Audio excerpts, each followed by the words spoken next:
జగన్కు పాలేరులా పనిచేస్తామన్న అన్న రాంబాబు పేర్ని నాని కాపు సామాజిక వర్గం కోసం పనిచేస్తామనటం హాస్యాస్పదమని గుంటూరు జిల్లా జనసేన అధ్యక్షుడు గాలి వెంకటేశ్వరరావు అన్నారు. వైసీపీ నేతలు కాపు ఆత్మీయ సమావేశం ఎందుకు నిర్వహించారో ఎవరికీ అర్థం కావటం లేదన్నారు. వైసీపీ హయాంలో కాపుల కోసం ఏం చేశారో చెప్పాలని పేర్ని నాని అన్న రాంబాబును నిలదీశారు.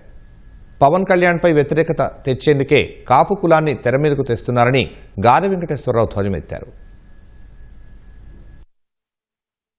ఇక్కడ గుంటూరు జిల్లాలో ఉన్నటువంటి రాంబాబు గారు కానీ గతంలో చెప్పారు, నాకు గుర్తుంది, మేము వైఎస్ఆర్ పార్టీలోని నాయకులైనటువంటి జగన్మోహన్ రెడ్డి గారి దగ్గర పాలేరులాగానే బతుకుతాము అని మీరిద్దరు ఒప్పుకున్నటువంటి మాట నాకు ఎక్కడ గుర్తుంది నాకు. మరి మీరు వేరే వాళ్ళ ఇంట్లో పాలేరుతనం చేసేటటువంటి మీరిద్దరూ కాపు కులం కోసం వచ్చారంటే దాదాపు మీరందరూ అక్కడ జరిగిన వాళ్ళందరూ కూడా గతంలో ఎమ్మెల్యేలు మంత్రులేగా. మీ నియోజకవర్గంలో మీ ఊరిలో మీ పక్కన ఉన్నటువంటి ఊరిలో ఎవరికైనా సరే మీరు మీ కులపాడికి వీడికి నేను ఈ ఉద్యోగం ఇప్పించాను, కాంట్రాక్టర్గా అవటం కోసం ధన సహాయం చేశాను, ఇబ్బంది పడుతుంటే సహాయం చేశాను. ఏం గతంలో మీ గవర్నమెంట్ ఉన్నప్పుడు వెంగయ్య అనే ఒక పల్లెటూరు వ్యక్తి మా ఊరికి రోడ్డు వేయండి అని చెప్పేసి మీ ఎమ్మెల్యే అప్పుడు ఉన్నటువంటి రాంబాబు వెనకాల కారు దగ్గర వచ్చి అడిగెళ్తే 2వ రోజుకి శవమై తేలాడు.